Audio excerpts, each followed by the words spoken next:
ॐ सहनाववतु सहनौ भुनक्तु सह वीर्यं करवावहै तेजस्विनावधीतमस्तु मा विद्विषावहै। ॐ शान्ति शान्ति शान्तिः। ॐ पूर्णमदः पूर्णमिदं पूर्णात् पूर्णमुदच्यते पूर्णस्य पूर्णमादाय पूर्णमेवावशिष्यते। ॐ शान्ति शान्ति शान्तिः। श्रुतिस्मृतिपुराणानाम् आलयं करुणालयं नमामि भगवत्पादं शङ्करं लोकशङ्करं शङ्करं शङ्कराचार्यं केशवं बादरायणं सूत्रभाष्यकृतौ वन्दे भगवन्तौ पुनः पुनः। ईश्वरो गुरुरात्मेति मूर्तिभेदविभागिने व्योमवद्व्याप्तदेहाय दक्षिणामूर्तये नमः।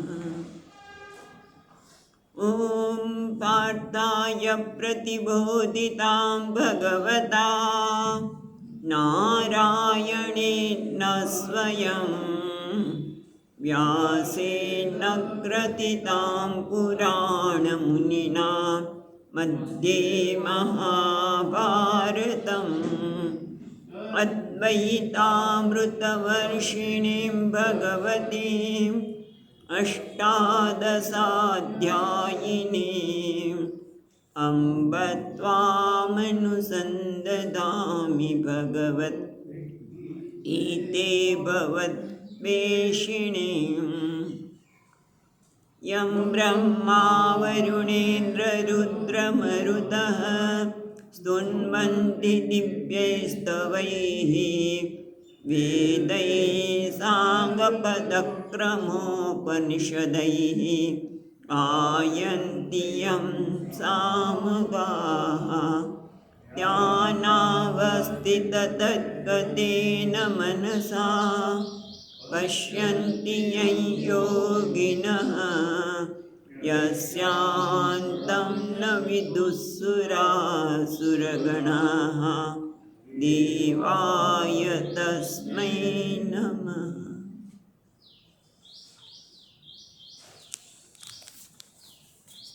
ત્રીજો અધ્યાય શ્લોક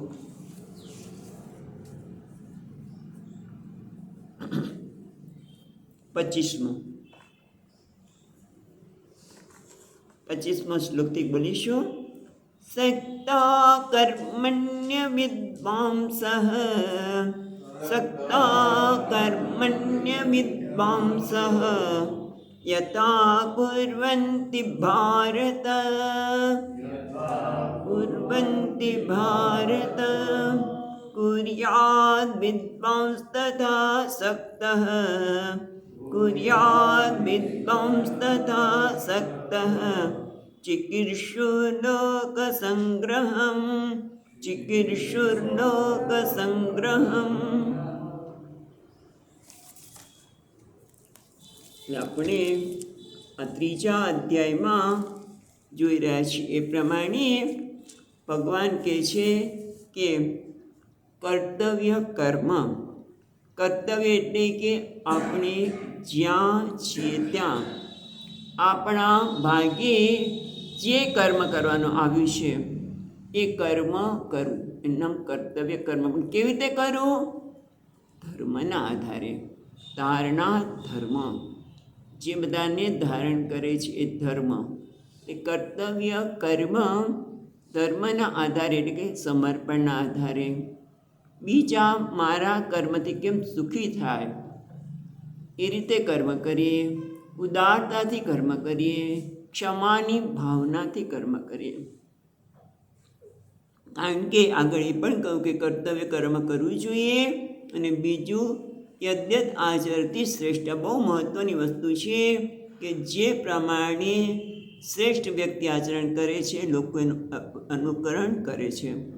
બધી જ દરેક વ્યક્તિ, નાનામાં નાની વ્યક્તિ, અને 5 વર્ષનું બાળક પણ એના નાના 3 વર્ષના ભાઈ કે બહેન માટે એ શ્રેષ્ઠ જ છે. એટલે દરેકનું કર્મ બધા શ્રેષ્ઠ છે. અને અર્જુન તું તો રાજા છે. અને પછી ભગવાન 3 શ્લોકમાં જે આપણે જોયું તે પ્રમાણે 22, 23 અને 24મા શ્લોકમાં ભગવાન પોતાનો દ્રષ્ટાંત આપે છે. યદ્યત આચરતી શ્રેષ્ઠમાં કે હું તો ત્રિલોકીનો રાજા છું. ભગવાન કીધું 3 લોકનો સ્વામી છું, ભગવાન છું. મારે કંઈ મેળવવાનું નથી, કંઈ મેળવવાનું બાકી નથી. અને કર્મ દ્વારા મારામાં કોઈ વધારો પણ નથી થવાનો કે ઘટાડો પણ નથી થવાનો. જ્ઞાનમાં ભગવાને જે જ્ઞાન આપ્યું હોય એમાં તે સ્થિત હોય જ. છતાં ભગવાન કહે છે હું કર્મ કરું છું. એટલે પોતાના દ્રષ્ટાંતથી કર્યું કે ભલે મારે કંઈ મેળવવાનું નથી, હું જાણું છું કે પૂર્ણ છું. ન કર્મણા વર્ધતે ન કન્યાન, કર્મથી મારામાં કોઈ વધારો થવાનો નથી કે ઘટાડો પણ નથી થવાનો, છતાં હું કરું છું. એટલે ભગવાને કીધું કે યદિ યયમ ન વર્તેયમ જાતુ કર્મણ્ય તંત્રિત. છેલ્લે કરતાં ભગવાને કારણ પણ બતાવ્યું કે જો અર્જુન, હું સાવધાનીપૂર્વક જે સમયે જે કર્મ કરવાનું છે એ હું ન કરું તો શું થાય? ઉત્સિદે ન કુર્યામ કર્મ ચેદહમ શંકરસ્ય કર્તાસ્યામ ઉપહન્યમિમા પ્રજા. પહેલું તો જો હું કર્મ ન કરું તો મનુ વગેરે પણ કર્મ કરવાના નથી. અને કર્મ તો શું છે? કર્મ એ લોકોની સ્થિતિ માટેનું કારણ છે. આપણી આગળ પણ ભગવાને કીધું કે જો તું કર્મ નહીં કરે તો તારી શરીર યાત્રા પણ ચાલુ રહેશે નહીં. એટલે કર્મ એ દરેકના માટે, કર્મ આ જગતની સ્થિતિ હોવા માટેનું કારણ છે. હવે જો ભગવાન ન કરે તો એમના જ વંશ બધા ભગવાનના જે મનુ શત્રુપાથી ચકુવંશ ચાલ્યો છે એ લોકો પણ નહીં કર્મ કરે. એટલા માટે શું થશે? કર્મ ન કરવાથી એ લોકોનો નાશ થશે. ઉત્સિદે યુર્મે લોકાહ, આખો લોકનો નાશ થશે. એટલું જ નહીં, શંકરસ્ય કર્તાસ્યામ, અને હું વર્ણશંકરનો, એટલે કે અમુક વખતે કર્મ કરીએ, પેલું ન કરીએ તો પછી કશું કરવું ને શું ન કરવું, એટલે વર્ણશંકર થયું ને. આ તો ભગવાન કે જો, ભગવાનથી હું બનતું જ નથી. ભગવાન કહે છે જો અત્યારે અર્જુન, ભલે હું ન કરું તો આવું થઈ શકે, પણ તું જોઈ રહ્યો છે કે હું કર્મ કરું છું. અત્યારે તે પણ મને સ્વીકાર કર્યો કે ભાઈ તમે સારથી બનો. હું સારથી પણ કરું છું ને, સારી રીતે કરું છું. કર્તવ્ય કરું, સારામાં સારી રીતે કર, સમાચરણ સારામાં સારી રીતે કર. ભગવાન આજે સારથી બન્યા છે. પોતે ક્ષત્રિય છે, રાજાધિરાજ છે, દ્વારિકાધીશ છે, અને છતાં એમણે એ કર્મ અત્યારે એમના માટે આ કર્મ કર્તવ્ય કર્મ છે માટે કરે છે.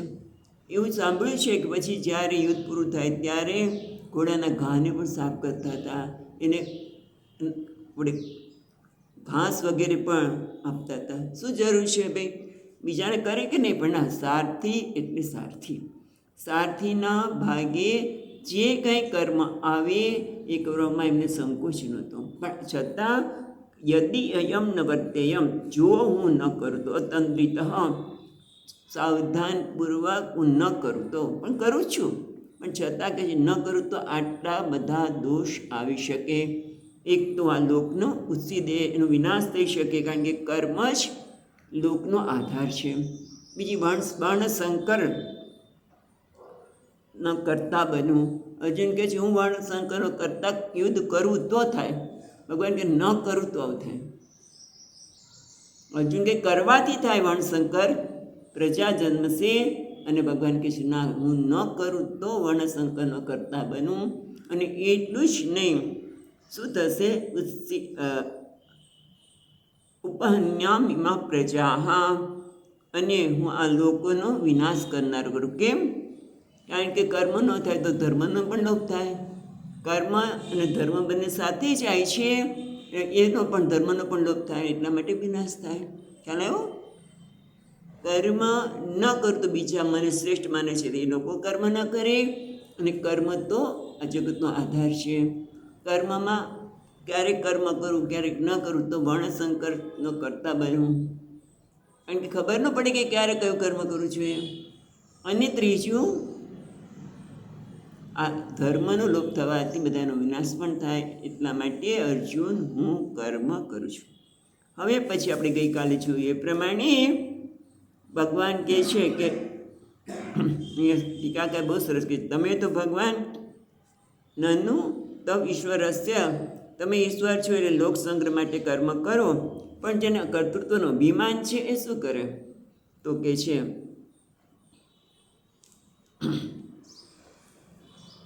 સક્તા કર્મણિ અવિદ્વાંસ યથા કુર્વન્તિ તથા કુર્યાદ વિદ્વાંસ અસક્ત સન ચિકિત્સુ લોક સંગ્રહ. એટલે કહે છે કે આમ તો લોક સંગ્રહ આપી, આગળ કીધું ભગવાન લોક સંગ્રહ આપી સંપશ્ચન, અને અહીંયા કહે છે ચિકિત્સુ લોક સંગ્રહ. ભગવાન સતત લોક સંગ્રહ, લોકો ઉન્માર્ગે ન જાય એની સતત કર્યા કરે છે. આમ જોવા જઈએ તો ભલે જ્ઞાની ભગવાન કર્મ કરે છે, જ્ઞાની પણ કર્મ કરે છે. ભગવાન કહે કે જેમ અજ્ઞાની છે, સક્તા કર્મણી અવિદ્વાંસ, અવિદ્વાંસ એટલે અજ્ઞાની, જે સકામ કર્મ કરવાવાળો છે, જે અજ્ઞાની છે, જેને કર્મથી કંઈક મેળવું છે અને એટલા માટે સક્ત એટલે આસક્ત થઈને ઉત્સાહપૂર્વક એ કર્મમાં જોડાઈ જાય છે. એમ જ્ઞાનીએ પણ કર્મ કરવું જોઈએ. ખરેખર વાસ્તવમાં જ્ઞાની કોઈ લોકસંગ્રહનું કર્મ પણ કરવાની એની ઈચ્છા હોતી નથી, તો સમષ્ટિના લીધે થતું હોય છે. કારણ કે જ્યારે એ સાધના કરતો હોય છે ત્યારે, એટલે આપણે બધાને આ લાગુ પડે છે કે સંસારમાંથી, જગતનામાંથી જ આ શરીર, પ્રકૃતિમાંથી જ આ શરીર, મન, ઇન્દ્રિય પ્રાંત, અને એટલું જ નહીં, જગતના પદાર્થો, પદવી, અધિકાર, ધન, યોગ્યતા, આ બુદ્ધિ, બધું ક્યાંથી મળ્યું છે? જગતમાંથી જ, સંસારમાંથી. માટે મેં મેળવું છે તો હું બીજાના, મેં આમ તો કહે ને મેં મેળવું છે તો મારે પાછું આપવું જ જોઈએ. હું મારું ઋણનું ચૂકવું છું. જો એ સમયે આ ઋણ ચૂકવવાની ભાવના કર્મયુગમાં આવે જ છે કે મેં ઘણું બધું લીધું છે જગત પાસેથી, તો હું અત્યારે એને પાછું આપું છું. જો એવી ભાવનાથી જ્યારે સાધના કરતો હતો તો એ જ્ઞાન વખતે તો એને કોઈ ઈચ્છા કે અહંકાર હોય જ નહીં, છતાં કંઈક લોક સંગ્રહનું કાર્ય થઈ રહે છે. એ ભગવાન યથા તથા, એટલે જેમ અજ્ઞાની સકામ ભાવે કરે છે, એમ આ જ્ઞાની પુરુષ કોઈ પણ સ્વાર્થ વગર નિસ્વાર્થ ભાવે બીજાના હિતમાં કર્મ કરે છે. બીજી વાત ભગવાન કહે છે પછીના શ્લોકમાં, એવમ લોક સંગ્રહ ચિકિત્સુ, જે લોક સંગ્રહનું કાર્ય કરે છે એવા આત્મવિદને પણ ભગવાન કંઈક કહે છે તમારે આમ કરવું જોઈએ. અથવા તો બીજી રીતે કહીએ તો ઘણી વખત થોડું ઘણું વેદાંત ભણ્યા હોય, જ્ઞાન પ્રાપ્ત કર્યું હોય, અને આપણે આપણી જાતને નાની માની બેસીએ એવું ન થવું જોઈએ. અને આમ તો ભગવાન અહીંયા જ્ઞાનીને કહે છે પણ આ બધાને લાગુ પડે છે. એ જ્ઞાની હોય કે ન હોય, પણ એનો વ્યવહાર આવો જ કંઈક હોવો જોઈએ. માટે 26મા શ્લોકમાં જોઈએ, ન બુદ્ધિભેદમ જનયેત, ન બુદ્ધિભેદમ જનયેત અજ્ઞાનામ કર્મ સંગિનામ, અજ્ઞાનામ કર્મ સંગિનામ જોષયે સર્વકર્માણિ, જોષયે સર્વકર્માણિ વિદ્વાન યુક્ત સમાચરન વિદ્વાન યુક્ત સમાચરન. આગળ કયું અશક્ત સન અને હવે કહે છે વિદ્વાન યુક્ત, એમાં જોડાઈને સમાચરણ તું કર્મ કરવું જોઈએ. પણ કેવી રીતે કર્મ કરવું જોઈએ? બુદ્ધિ ભેદમ જનયેત જનયેત જ્ઞાનામ કર્મ સંગીનામ. ને બુદ્ધિ ભેદમ એટલે બુદ્ધિમાં ભેદ ઉત્પન્ન કરો. જનયેત ઉત્પન્ન કરો, બુદ્ધિમાં કોઈની બુદ્ધિમાં ભેદ ઉત્પન્ન ન કરવો જોઈએ. કોઈનો? અજ્ઞાની નામ. કારણ કે કહેવાય છે કર્મ સંગી નામ, જે કર્મમાં આસક્ત છે એવા અજ્ઞાનીઓમાં બુદ્ધિમાં ભેદ ઉત્પન્ન ન કરવો. કયા પ્રકારનો ભેદ ઉત્પન્ન કરવો એ આપણે જોઈએ છીએ. પણ એને પછી જોશયે સર્વ કર્માણી, પણ એવા લોકોને કર્મમાં પ્રવૃત્ત કરવા જોઈએ. સર્વ પ્રકાર કર્મ આચરતા એવા લોકોને કર્મમાં પ્રવૃત્ત કરવા જોઈએ. કેવી રીતે? વિદ્વાન યુક્ત સમાચરણ. વિદ્વાને પોતાના આચરણ દ્વારા પોતે એમાં કર્મમાં જોડાઈને સારી રીતે કર્મ કરે કે જેથી બીજા લોકો પણ કર્મ કરે. ખ્યાલ આવ્યો? એટલે મહત્વનું એ છે કે બુદ્ધિ ભેદમ જનયેત, લોકોમાં બુદ્ધિમાં ભેદ એટલે ખોટી સમજણ. ભેદ એટલે ખોટી સમજણ ઊભી કરવી જોઈએ નહીં. જેમ કે એક વ્યક્તિ બરાબર જમવા બેઠો છે, પેલી બેન રોટલી બનાવે છે પણ જરાક બળી ગયેલી છે અને દાળ જો તો પાણી જેવી, અને ઓલો ભાઈ બહારથી આવે છે અને જુએ છે કે આવી દાળને આવું, એટલે કે આવું ખવા તો ઊભો થઈ જા. પેલી વ્યક્તિ ઊભી થઈ ગઈ, લઈ ગઈ એની બહાર. થોડુંક આગળ ચાલ્યા કે ભાઈ મને ભૂખ બહુ લાગી, તું મને જમાડવાનો છું? તો કે ના.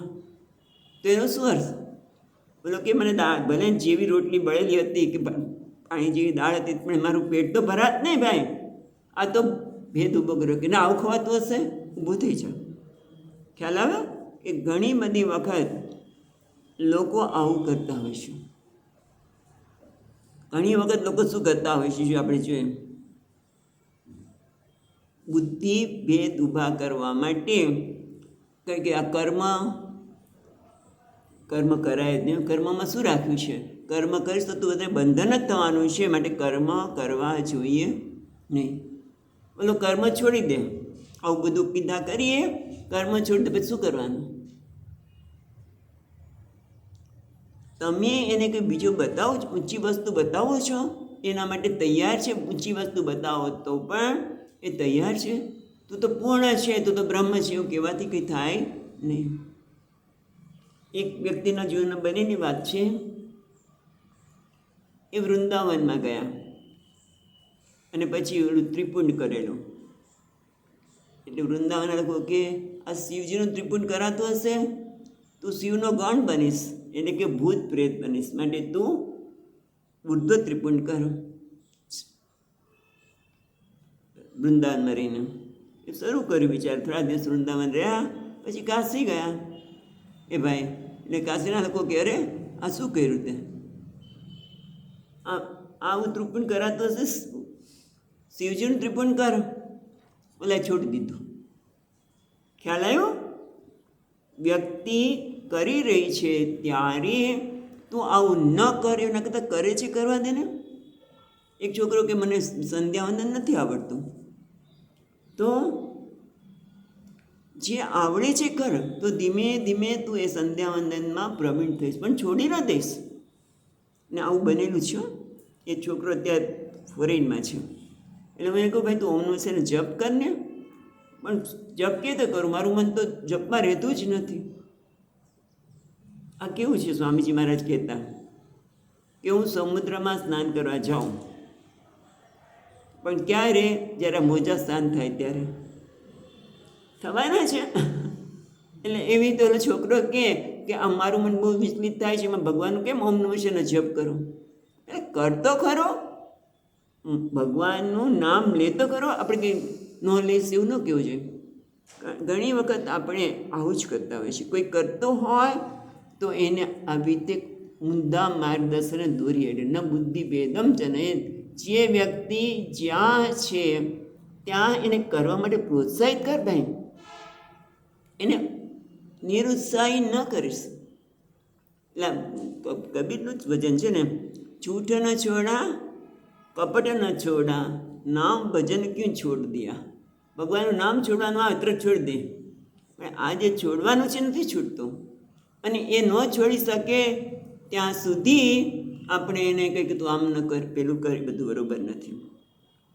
અને આવું જ તમે બધા કરતા હશો. બધા સ્વાર્થના જ સગા છે, કોઈ કોઈનું નથી રહે. લોલાનામાં એટલી બધી નિરાશા જન્મે. એટલે આપણે બધા સ્વાર્થના જ સગા છીએ. આપણે સ્વાર્થ પ્રેરાય જ કર્મ કરીએ છીએ, તો બીજાને શું કામ એવું દોષ આપો છો? પણ આવું કે એટલે બિચારો માણસ નિરાશ થઈ જાય, હતાશ થઈ જાય. મને તો ખરેખર ભજન, જે ભજન છે ને, કોઈ કોઈનું નથી રહે, કોઈ કોઈનું નથી રહે, એ ખરેખર જેણે બનાવ્યું છે સાચા અર્થમાં બનાવ્યું છે. પણ મને થાય કે ભાઈ એવું શું કામ? બધા આપણા જ છે, એક વ્યક્તિ નથી એવું શું કામ? આપણે બધા જ સ્વાર્થથી પ્રેરીને જ કરીએ છીએ. અને સ્વાર્થથી પ્રેરીને જ કર્મ, આપણે સ્વાર્થ એટલે શું? કર્મફળની આસક્તિથી જ બધા કર્મ કરે. સ્વાર્થ એટલે આ કે દરેક વ્યક્તિને કર્મફળમાં રસ છે. અને પછી આપણે એને ઉપદેશ આપીએ ગીતા સાંભળીને, કે ગીતામાં કહ્યું છે કે કર્મફળમાં આ પણ એક ખોટી સમજણ છે. વર્ષો પહેલાંની મને યાદ છે. ભાઈ તમારે ગીતામાં શું કીધું છે? કર્મ કર, કર્મફળની ઈચ્છા રાખીશ નહીં, એવું નથી કીધું. એટલે આપણે પછી બીજાને આવું કંઈક થોડું વાંચીને કયા કરીએ. કર્મ ફળની ઈચ્છા તો રાખવી ને જ થાય, પ્રેરણા તો જ મળે, પણ એમાં આસક્તિ ન રાખવી. પણ એવું પણ કહેવાની જરૂર નથી, કારણ કે તો શું થાય ખબર છે? આવું બને. ગીતામાં આવે આ બધું મિથ્યા છે, આનંદ તો તારા વસ્તુમાંથી જ આવે છે, અને એમાં નિષ્ઠા થઈ ન હોય, અને પછી માણસ ઘરનોય ન રહે અને ઘાટનોય ન રહે. નથી પહેલાંની જેમ ટીવી જોઈ શકતો, આવું તો બહારથી જોવાય નહીં. અને અંદરથી તો આકર્ષણ બહુ જ છે. અને એટલા માટે એક જ છે કે કર્મ કોઈ વ્યક્તિ કરતી હોય ત્યારે વિદ્વાને એનામાં બુદ્ધિભેદ ઊભો કરવો જોઈએ ને. વિદ્વાની સાથે આપણે બધા આવી ગયા. કોઈનામાં કોઈ કરતું હોય તો એને કર્મમાં પ્રેરિત કરો. હા, ખોટું કરે છે તો આપણે એને કંઈ ક્યાં કરીએ તો બરાબર નથી. જાણ કરીએ પણ પછી ખોટું કરશે તો એકદમ સાચું કરશે, પણ કરવા તો દો. કર્મ કરતો જ નથી, આળસથી બેઠો છે ને કે તમો ગુણ છે ને કે રજોગુણી બન. એ કોઈ રજોગુણી બનશે તો એ સત્વગુણી બનશે. પણ આપણે કર્મ ન કરવું જોઈએ, એવું ન કરવું જોઈએ. એટલે કહે છે કે વિદ્વાન યુક્ત સમાચરણ, નાનીએ પણ ભલે એને કંઈ સિદ્ધ કરવાનું નથી, ગુમાવવાનું નથી, છતાં એ વ્યક્તિ એ પણ કર્મ સારી રીતે કરવું જોઈએ. જેમ કે આપણા શંકરાચાર્ય મહારાજ નાની અને છતાં મંદિરમાં જાય, કોઈ પણ જગ્યાએ નીકળે ત્યારે મંદિરમાં જાય. એને કે મંદિરમાં ભગવાનને એનાથી જુદા નથી, એને ખબર છે, છતાં મંદિરમાં જવું, પૂજા કરવી, સ્તુતિ કરવી, સ્તોત્રની રચના કરવી કરી છે ને. એમણે કેટલી રચના કરી છે. કેમ? ન બુદ્ધિ ભેદમ જનયેત, લોકોમાં ભેદ ઉત્પન્ન કરવા માટે,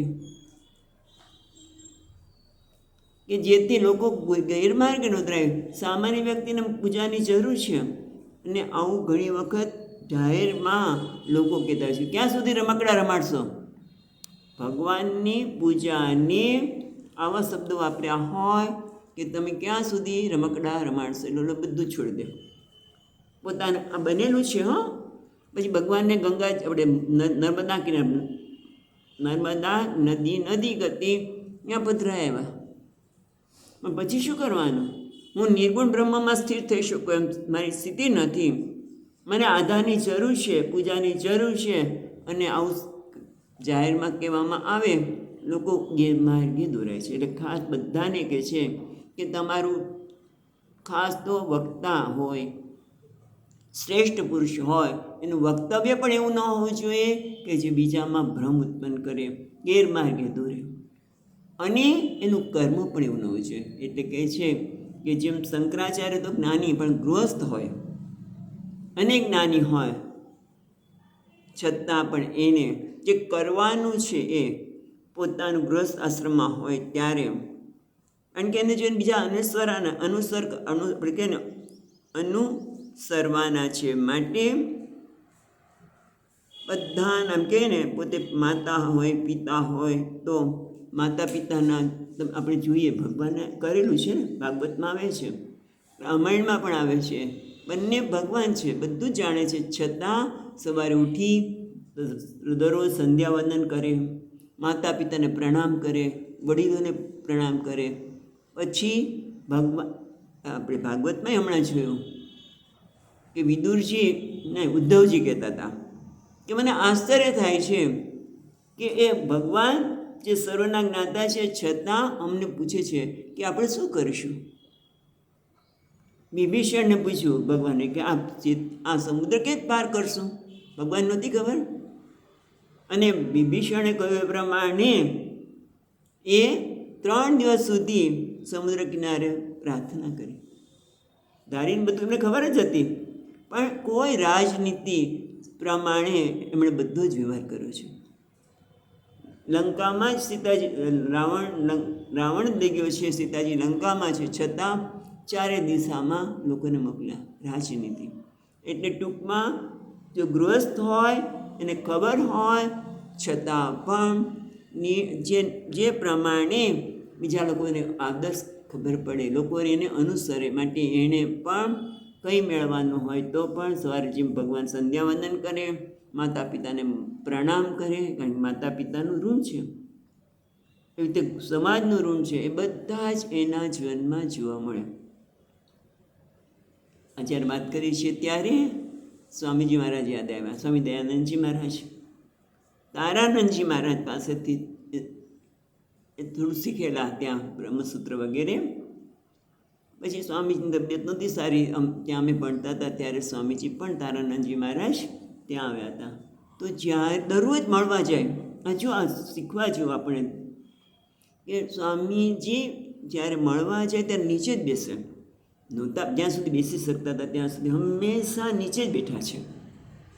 અને પછી એમને પગનું ઓપરેશન કરાવ્યું. આશ્રમ અન્નાઈ કટી, કોઈમ્બતુર લગભગ 20 કિલોમીટર કેવું હશે, અને અત્યારે યાદ નથી, પણ આટલું તો દૂર છે જ.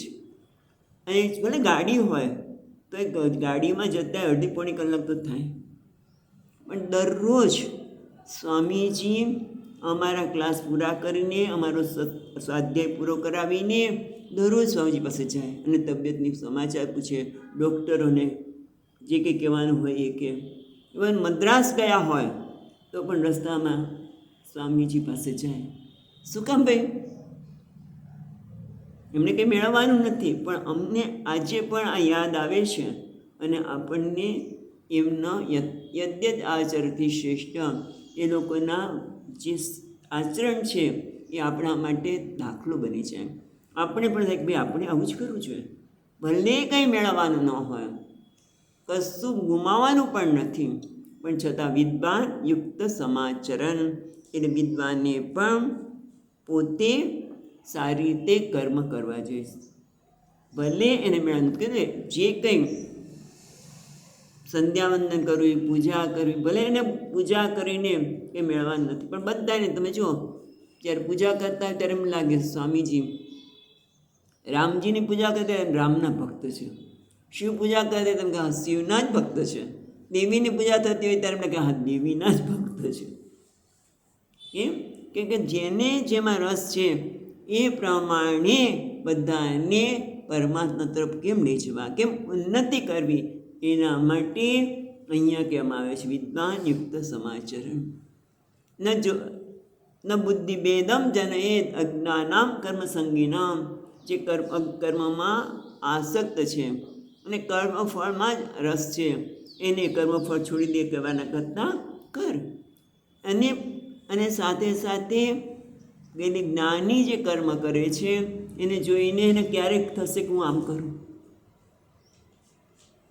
આ વ્યક્તિને કંઈ મેળવાનું નથી છતાં કેટલા પ્રસન્નતાથી કર્મ કરે છે, ચાલો હું પણ કરું. એટલે ક્યારેક એના શબ્દથી એને આપણે પ્રોત્સાહન મળશે, એના કાર્યથી મળશે. બાકી આપણે તું બ્રહ્મ છે એવું કીધું, પણ એનું ઉદાહરણ કયું? યા નિશા સર્વભૂતાનાં યસ્યામ જાગૃતિ સંયમી, એ કંઈ દ્રષ્ટાંત નથી. પણ હા, જ્યારે એ વ્યક્તિ તૈયાર થશે કર્મ કરતાં કરતાં, રાગ દ્વેષથી મુક્ત થતાં થતાં, તો એમાં આ તું બ્રહ્મ છે એને હું પૂર્ણ છું એ જરૂર સમજાશે. પણ એ કહેવા કરતાં મોટે ભાગે તારા કર્મ દ્વારા તું એના માટે આદર્શ બન. એટલા માટે ભગવાન કહે છે કે એને જોશે સર્વકર્માણી, જે કંઈ કર્મ કરતો હોય બધા કર્મમાં તું એને આગળ કર. એને આ કર્મ ન કરવું જોઈએ, પેલું ન કરવું જોઈએ, છોડ ને. જેમ આપણે રામકૃષ્ણ પરમહંસ, એને કીધું, કોઈ કીધું તું કથામાં આવે, એક ભાઈને કીધું, પણ કે હું કથામાં કેમ જાઉં? કેમ? હું તો દારૂ પીઉં છું, અમે તો દારૂ પીવાની ટેવ છે. એટલે પાછું કહી દીધું કે જો મહારાજ હું આવું તો છું, પણ મને દારૂ પીવાની ટેવ છે, વચ્ચે વચ્ચે દારૂ પીશ. તો કે જા કંઈ વાંધો નહીં, પીજે. જોશે એ સર્વકર્માણી, પણ એટલું કહેજે કે આ મારા ઠાકુરને અર્પણ કરું છું, બસ એટલું કરશે. અને આપણને ખબર છે કે 2-3 દિવસ તો એવું ચાલ્યું, પછી એને વિચાર આવ્યો કે અરે મારે ઠાકુરને દારૂ પીવડાવાય, એ તો સંત છે. ધીમે ધીમે છૂટી ગયો. એને જોશે સર્વકર્માણી, બધાને એ કર્મમાં પ્રવૃત્ત રાખવા જોઈએ. જરાક માર્ગદર્શન આપી શકાય તો આપીને, અને પોતાના વ્યવહારથી ઉદાહરણ પૂરું પાડીને એને તમે આગળ લઈ શકો, એનામાં પરિવર્તન લાવી શકો. પણ કર્મ કરતો હોય ત્યારે આ ન કરીશ, આમ ન કરીશ, એવું ન થાય. જેમ ભાગવતમાં કહે છે ને, તાવત કર્માણી કુર્વીત ન વિઘ્ન નિર્વેદમ યાવતા. જ્યાં સુધી કર્મ કરતાં કરતાં વૈરાગ્ય ઉત્પન્ન ન થાય ત્યાં સુધી કર્મ કરવા જ જોઈએ, અને બીજાને પ્રોત્સાહન આપવું જોઈએ. અથવા તો ભગવાનમાં કથાના શ્રવણમાં શ્રદ્ધા ન જન્મે ત્યાં સુધી પણ કર્મ કરવા જોઈએ. હવે આગળ કહે છે, વિદ્વાન અને વિદ્વત અવિદુષો કર્માનુષ્ઠાને સામ્યેપી. આમ તો બંને જણા કીધું ને કે જોશે સર્વકર્માણી, એટલે વિદ્વાન પણ કર્મ કરે છે અને અવિદ્વાન પણ કર્મ કરે છે. એટલે બંનેના કર્મમાં સામ્ય સમાનતા હોવા છતાં પણ ક્યાંક ભેદ છે. કયો ભેદ છે? કર્તૃત્વના અભિમાન અને કર્તૃત્વના અભિમાન ન હોવામાં ભેદ જોવા મળે છે. એ વસ્તુ આપણને હવે પછીના શ્લોકમાં કહે છે. અથવા તો ભગવાન ભાષ્યકાર કહે છે એ પ્રમાણે અજ્ઞાની અને અવિદ્વાન, એટલે અવિદ્વાન છે માટે અજ્ઞાની છે, એ કેમ કર્મમાં પ્રવૃત્ત થાય છે એના માટે આગળ કહે છે 27મા શ્લોકમાં, પ્રકૃતે ક્રિયમાણાની ગુણૈકર્માણિ સર્વશઃ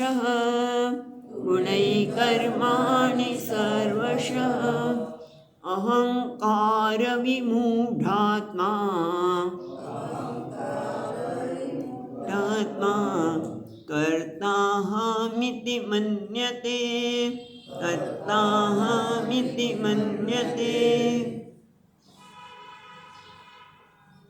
અને એક વસ્તુ અહીંયા આગળમાં આપણે ઉમેરીશું કે જ્યાં સુધી પેલા કર્મમાં પ્રવૃત્ત છે ત્યાં સુધી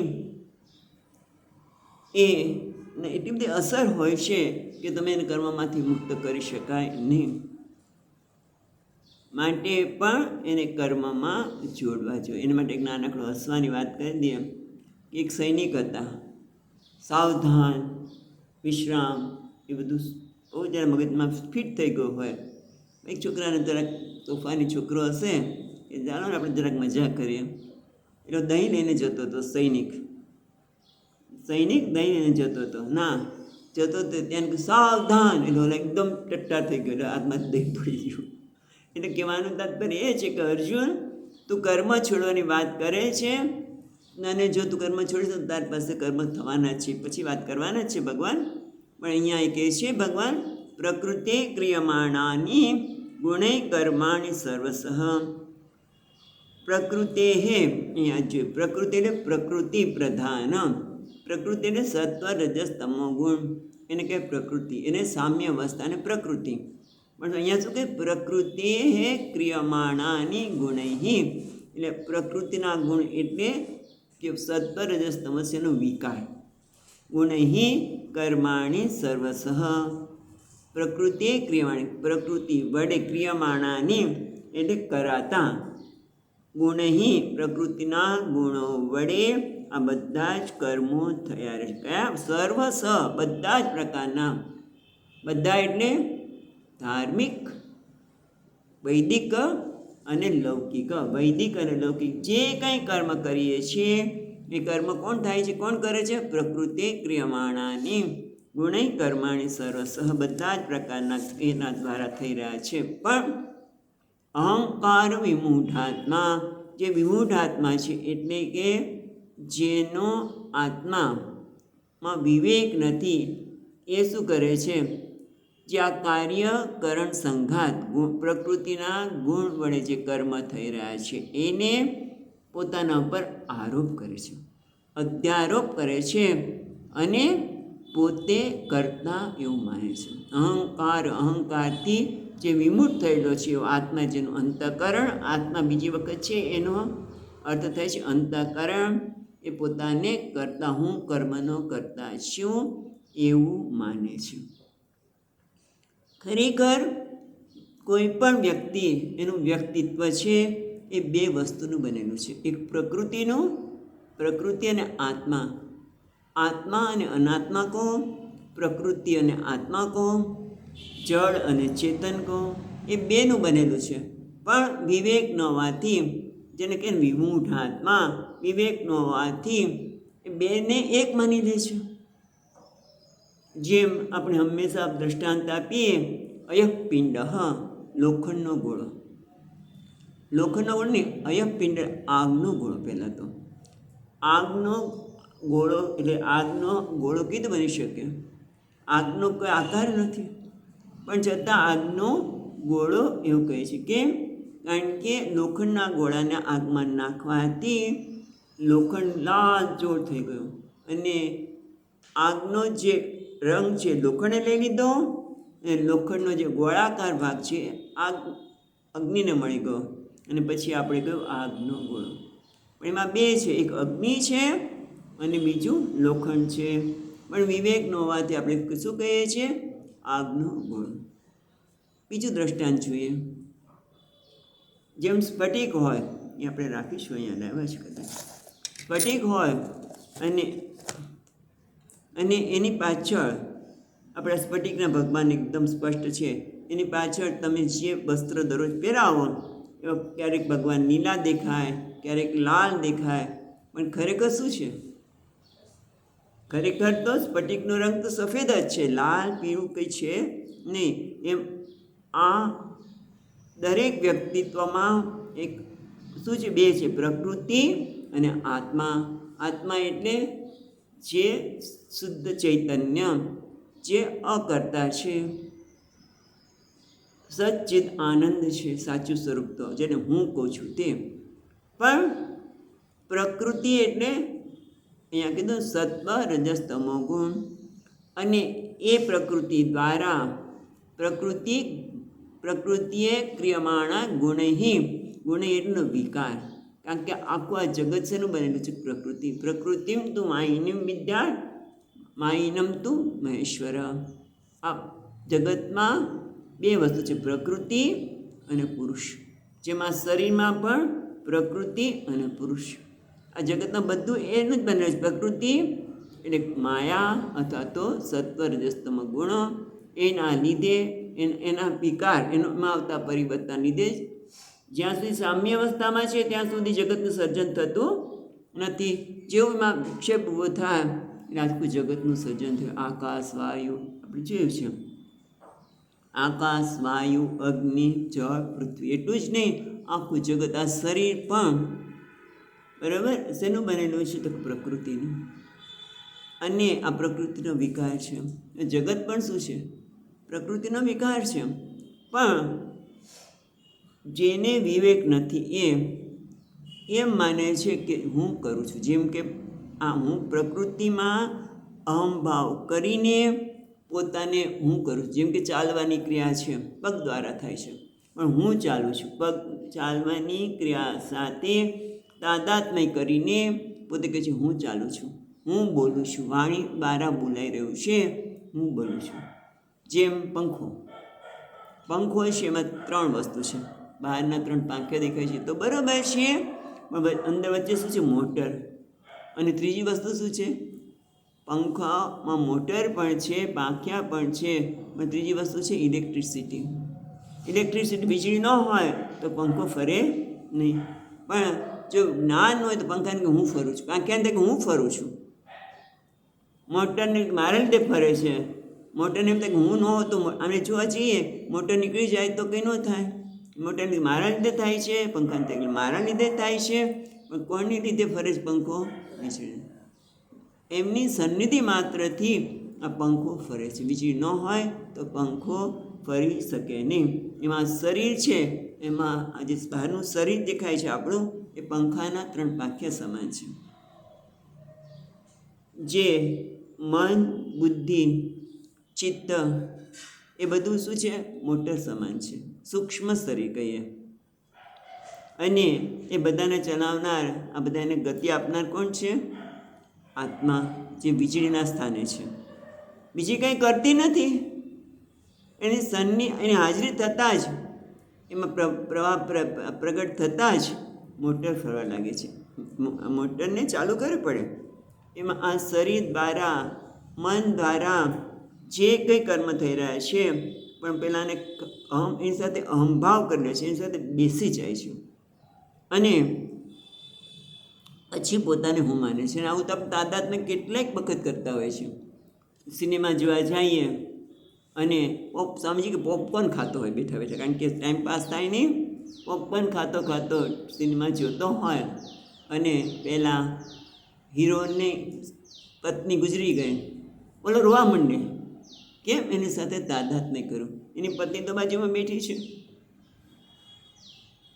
અને એવું યાદ છે પહેલાં ક્યાં જતા તો યાદ નથી હોતું, પણ એ રસ્તો એટલો સાંકડો હોય કે આપણી મોટર પસાર થાય ને તો બાજુમાં ઓલા બાવળિયા હોય એ બરાબર તમે બારણું ખુલ્લું રાખ્યું હોય, બારી ખુલ્લી રાખી હોય તો અંદર માગવાની શક્યતા હોય. પણ બારી બંધ કરી હોય ને છતાં આંખ આવડી જાય, જાણે હમણાં મને વાગશે. કેમ? આ તાદાત્મ્ય. એમાં શરીર, મન, બુદ્ધિ સાથે તાદાત્મ્ય કરીને હું કરું છું. ખરેખર તો આ શરીર, મન અને બુદ્ધિ કેનું બનેલું છે? પ્રકૃતિનું બનેલું છે. પણ છતાં પ્રકૃતિમાં બનેલું છે એની સાથે તાદાત્મ્ય કરીને હું કર્મ કરું છું એવું માને છે. અને એટલા માટે આવું જ્યારે કર્મ કરતા હોય ત્યારે અહંભાવ વધી ગયો, ત્યારે વ્યક્તિ જ્યાં સુધી કર્તૃત્વ છે ત્યાં સુધી એને કર્મ છોડાવાય નહીં. કર્મ એની જાતે છૂટી જાય. એટલે ન જોશે કીધું ન બુદ્ધિ ભેદમ જનયેત. કારણ કે પ્રકૃતિના ગુણમાં અહંભાવના લીધે પોતાને જ્યાં સુધી કરતા માને છે ત્યાં સુધી એ કર્મ છોડાવી શકાય જ નહીં. નહીં તો સૈનિક જેવું થાય. એ તો બીજી વાત યાદ આવે છે કે જ્યાં સુધી કર્તૃત્વ હોય અને તમે કોઈને કર્મ છોડાવી શકો જ નહીં. એક શિષ્ય હતો, ગુરુજીની બહુ સેવા કરે. ગુરુજી તમે જશો પછી મારું શું થશે? તો કે તું, પણ એને એક કુટેવ હતી. શું? હુક્કો પીવાની.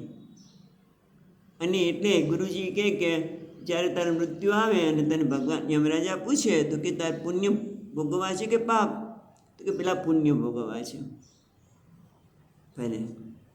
અને બન્યું છે એવું. ગુરુજી તો ગયા. થોડા વખત પછી શિષ્યનો પણ વારો આવ્યો શરીર છોડવાનો, એ પણ ગયો. કે શું કરવું છે તારે? તો કે પુણ્ય ભેગા કર, મને પુણ્ય પહેલાં ભોગવવા છે. એ ગુરુજી પાસે ગયો. ત્યાં ગુરુજી હતા, પછી સેવા કરવા લાગ્યો. પુણ્ય પૂરા થયા એટલે યમરાજા લેવા આવ્યા. પણ એ તરત જ ગુરુજીના ચરણોમાં જતો રહ્યો. એટલે પેલા યમરાજા ગુરુજી પાસે જઈ શકે નહીં. યમરાજાના પેલા સેવકો.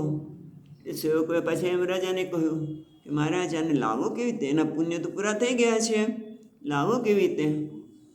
તો કે એક કામ કરો, તમે ગુરુજીના બહાર બેસીને હુક્કો પીઓ. કે સારું.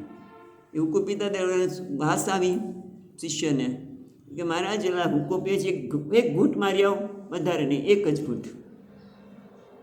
કે જો ભાઈ અહીંથી જઈશ તો પછી ગયા, તું ગયો, હું પછી તને કંઈ મદદરૂપ થઈશ નહીં.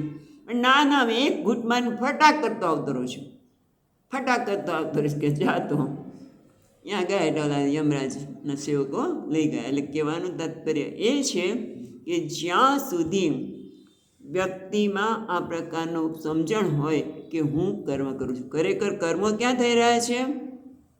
પ્રકૃતિમાં. પછીના શ્લોકમાં કહે છે પ્રકૃતિ ક્રિયમાણાની ગુણે કર્માણી સર્વસઃ. પ્રકૃતિના ગુણ દ્વારા જ બધા પ્રકારના લૌકિક અને વૈદિક કર્મો થઈ રહ્યા છે, છતાં પણ એની સાથે અજ્ઞાનથી જોડાઈને પોતાના પર આરોપ કરે છે.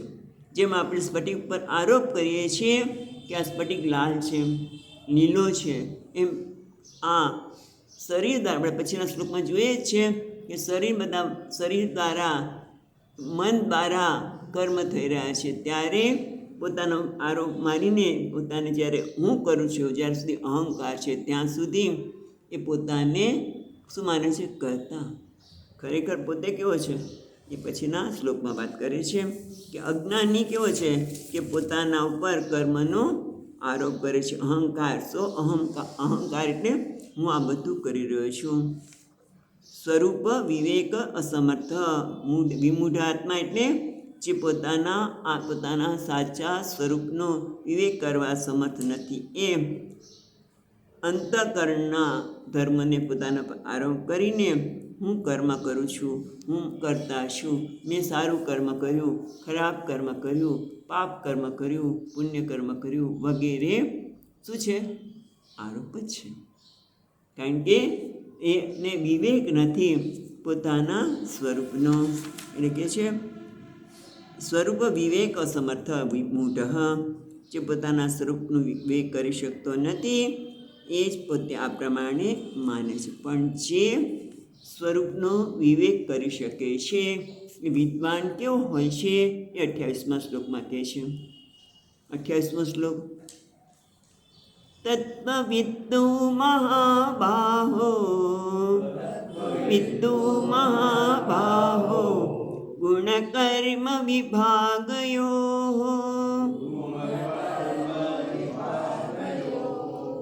ગુણાગુણેષુ વર્તન્તે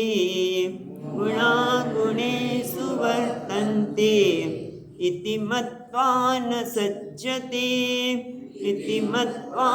સજ્જતે. તમે માનશો કે વર્તંત છે, વર્તનતે એવું કેમ બોલ્યા? હા, કારણ કે જ્યારે આપણે 4 ચરણમાં બોલીએ છીએ ત્યારે જે સંધિ થઈ છે એ સંધિ પાછી છૂટી પાડી. એટલા માટે આ તમારે ધ્યાન માટે. હવે આપણે આગળ જોઈએ તો તત્વવિત્તુ મહે મહાભાવો. તત્વવિત્તુ જે તત્વવિત્તુ એટલે તત્વને જાણનાર છે તે તત્વવિત્તુ. તત્વવિત્તુ પાછું તત્વવિત્તુ તું એટલે પાછું તું એટલે પરંતુ. આગળ જે અવિદ્વાની વાત કરી એના કરતાં આ જે તત્વવિદ છે એ તત્વને જાણે છે. તે શું જાણે છે? ગુણ કર્મ વિભાગયો. એક ગુણ અને કર્મના વિભાગને જાણનાર છે અને તત્વવિદ કહ્યું. અને એ તત્વ ગુણ અને કર્મના વિભાગને જાણવાના લીધે આ બીજી રીતમાં કહે છે ગુણાગુણેષુ વર્તન્તે ઇતિ મત્વા ન સજ્જતે. એ જાણે છે કે આ ગુણા એટલે સત્વરજસ્તમો ગુણ, ગુણેષુ એટલે એના વિષયમાં, સત્વરજસ્તમો ગુણ એના વિષયમાં વર્તન્તે એની સાથે પ્રવૃત્ત થાય છે. ઇતિ મત્વા આ પ્રમાણે જાણવાથી વર્તન્તે એટલે પ્રવર્તે છે, પ્રવૃત્ત થાય છે. ઇતિ મત્વા ન સજ્જતે એથી એમાં એ આસક્ત થતો નથી, એથી એ પોતાને કરતા માનતો નથી. જેમ આગળ વાત કરી કે એને અજ્ઞાન હોવાના લીધે આ ગુણ સત્વરજસ્તમો ગુણનું બનેલું શરીર ત્યારે વિષય સાથે સંબંધ કરે છે, ત્યારે એની સાથે જોડાઈને એ પોતે માને છે કે હું કર્મ કરી રહ્યો છું, એટલે એમાં આસક્ત થાય છે અને કર્મના ફળ સારા નરસા બધા એ ભોગવે છે. જ્યારે અહીંયા આ કેવો છે તત્વવિત્ત, એટલે જે તત્વને જાણે છે તે. અહીંયા આપણે જોઈએ મધુસૂદનજી મહારાજ કહે છે ગુણ કર્મ વિભાગયો હો તત્વવિત્ત, ગુણ અને કર્મના વિભાગને જાણનાર એને તત્વવિત્ત કયો. તો ગુણ અને કર્મ એટલે શું? તો કે દેહ ઇન્દ્રિયાણી અંતઃકરણાની અહંકાર આસ્પદાની. આ દેહ મન અને અંતઃકરણ છે એની એકવાર શું છે, એની સાથે હંમેશા અહંકાર જોડાય છે. અહંકાર આસ્પદાની અને કર્માણી એટલે જે એ દેહ મન ઇન્દ્રિય દ્વારા જે કર્મ થઈ રહ્યા છે ત્યાં શું થાય છે? હંમેશા મમકાર, ઓલામાં અહંકાર હોય છે. દેહ મન ઇન્દ્રિયમાં અહંકાર હોય છે અને જ્યારે કર્મ થાય છે ત્યારે કર્મ એટલે તેસામ વ્યાપાર ભૂતાની મમકાર આસ્પદાની, ત્યાં અહીંયા મમકાર હોય છે. આ બંને સામાન્ય રીતે આવું થતું હોય છે. પણ તત્વ જાણે છે કે આ ગુણ એટલે દેહ ઇન્દ્રિય ને મન અંતઃકરણ એ ગુણોનું એટલે સત્વરજસ્તમ ગુણોનું બનેલું છે.